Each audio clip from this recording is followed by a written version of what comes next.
Les Actes des Apôtres, chapitre 7. Le souverain sacrificateur dit, « Les choses sont-elles ainsi ?» Étienne répondit, « Hommes, frères et pères, écoutez. Le Dieu de gloire apparut à notre père Abraham lorsqu'il était en Mésopotamie, avant qu'il s'établît à Charan, et il lui dit, « Quitte ton pays et ta famille et va dans le pays que je te montrerai. » Il sortit alors du pays des Chaldéens et s'établit à Charan. De là, après la mort de son père, Dieu le fit passer dans ce pays que vous habitez maintenant. Il ne lui donna aucune propriété en ce pays, pas même de quoi poser le pied. Mais il promit de lui en donner la possession, et à sa postérité après lui, quoiqu'il n'eût point d'enfant. Dieu parla ainsi. Sa postérité séjournera dans un pays étranger, on la réduira en servitude, et on la maltraitera pendant 400 ans. Mais la nation à laquelle ils auront été asservis, c'est moi qui la jugerai, dit Dieu. Après cela, ils sortiront, et ils me serviront dans ce lieu-ci. Puis Dieu donna à Abraham l'alliance de la circoncision, et ainsi, Abraham ayant engendré Isaac, le circoncit le 8e jour. Isaac engendra et circoncit Jacob, et Jacob, les 12 patriarches. Les patriarches, jaloux de Joseph, le vendirent pour être emmené en Égypte. Mais Dieu fut avec lui, et le délivra de toutes ses tribulations. Il lui donna de la sagesse, et lui fit trouver grâce devant Pharaon, roi d'Égypte, qui l'établit gouverneur d'Égypte et de toute sa maison. Il survint une famille dans tout le pays d'Égypte et dans celui de Canaan. La détresse était grande, et nos pères ne trouvaient pas de quoi se nourrir. Jacob apprit qu'il y avait du blé en Égypte, et il y envoya nos pères une première fois. Et la seconde fois, Joseph fut reconnu par ses frères, et Pharaon sut de quelle famille il était. Puis Joseph envoya chercher son père Jacob et toute sa famille, composée de 75 personnes.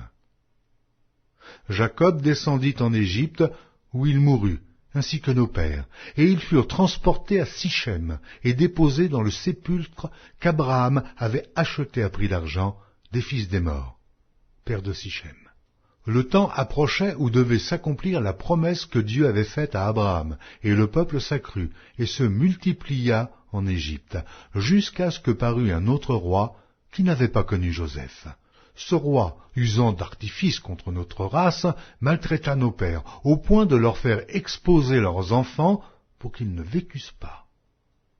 À cette époque naquit Moïse, qui était beau aux yeux de Dieu. Il fut nourri 3 mois dans la maison de son père, et, quand il eut été exposé, la fille de Pharaon le recueillit et l'éleva comme son fils.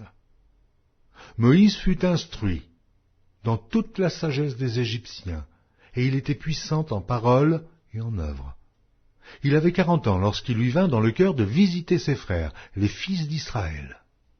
Il en vit un qu'on outrageait, et, prenant sa défense, il vengea celui qui était maltraité et frappa l'Égyptien.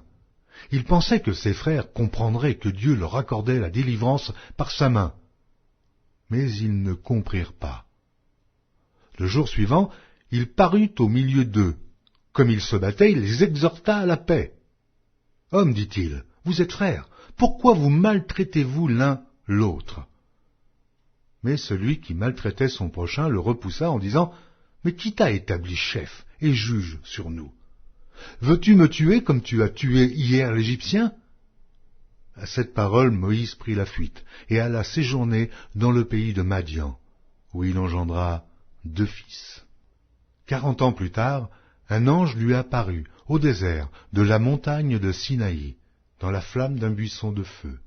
Moïse, voyant cela, fut étonné de cette apparition, et, comme il s'approchait pour examiner, la voix du Seigneur se fit entendre. « Je suis le Dieu de tes pères, le Dieu d'Abraham, d'Isaac et de Jacob. » Et Moïse, tout tremblant, n'osait regarder. Le Seigneur lui dit, « Ôte tes souliers de tes pieds, car le lieu sur lequel tu te tiens est une terre sainte. J'ai vu la souffrance de mon peuple qui est en Égypte. J'ai entendu ses gémissements, et je suis descendu pour le délivrer. Maintenant, va, je t'enverrai en Égypte, Ce Moïse qu'ils avaient renié en disant « Qui t'a établi chef et juge ?» c'est lui que Dieu envoya comme chef et comme libérateur avec l'aide de l'ange qui lui était apparu dans le buisson. C'est lui qui les fait sortir d'Égypte, en opérant des prodiges et des miracles au pays d'Égypte, au sein de la mer Rouge et au désert pendant 40 ans. C'est ce Moïse qui dit aux fils d'Israël, « Dieu vous suscitera d'entre vos frères un prophète, comme moi. » C'est lui qui, lors de l'assemblée au désert, étant avec l'ange qui lui parlait sur la montagne de Sinaï, et avec nos pères, reçut des oracles vivants pour nous les donner. Nos pères ne voulurent pas lui obéir. Ils le repoussèrent, et ils tournèrent leur cœur vers l'Égypte, en disant à Aaron, « Fais-nous des dieux qui marchent devant nous, car ce Moïse, qui nous a fait sortir du pays d'Égypte, nous ne savons ce qu'il est devenu. » Et en ces jours-là, ils firent un veau. Ils offrirent un sacrifice à l'idole, et se réjouirent de l'œuvre de leurs mains. Alors Dieu se détourna, et les livra au culte de l'armée du ciel, selon qu'il est écrit dans le livre des prophètes, « M'avez-vous offert des victimes et des sacrifices pendant 40 ans au désert, maison d'Israël? Vous avez porté la tente de Moloch et l'étoile du dieu Renfant, ces images que vous avez faites pour les adorer. Aussi, vous transporterai-je au-delà de Babylone. » Nos pères avaient au désert le tabernacle du témoignage, comme l'avait ordonné celui qui dit à Moïse de le faire d'après le modèle qu'il avait vu. Et nos pères l'ayant reçu, l'introduisirent sous la conduite de Josué, dans le pays qui était possédé par les nations que Dieu chassa devant eux. Et il y resta jusqu'au jour de David. David trouva grâce devant Dieu et demanda d'élever une demeure pour le Dieu de Jacob. Et ce fut Salomon qui lui bâtit une maison. Mais le Très-Haut n'habite pas dans ce qui est fait de main d'homme, comme dit le prophète. Le ciel est mon trône, et la terre mon marchepied. Quelle maison me bâtirez-vous, dit le Seigneur, ou quel sera le lieu de mon repos? N'est-ce pas ma main qui a fait toutes ces choses? Homme au cou raide, incirconcis de cœur et d'oreille, vous vous opposez toujours au Saint-Esprit, ce que vos pères ont été, vous l'êtes aussi. Lequel des prophètes vos pères n'ont-ils pas persécuté? Ils ont tué ceux qui annonçaient d'avance la venue du juste, que vous avez livré maintenant, et dont vous avez été les meurtriers. Vous qui avez reçu la loi d'après le décommandement d'ange, et qui ne l'avez point gardée. En entendant ces paroles, ils étaient furieux dans leur cœur, et ils grinçaient des dents contre lui. Mais Étienne, rempli du Saint-Esprit, et fixant les regards vers le ciel, vit la gloire de Dieu, et Jésus, debout à la droite de Dieu. Et il dit, « Voici, je vois les cieux ouverts, et le Fils de l'homme debout à la droite de Dieu. » Ils poussèrent alors de grands cris, en se bouchant les oreilles, et ils se précipitèrent tous ensemble sur lui, le traînèrent hors de la ville, et le lapidèrent. Les témoins déposèrent leurs vêtements aux pieds d'un jeune homme, nommé Saul.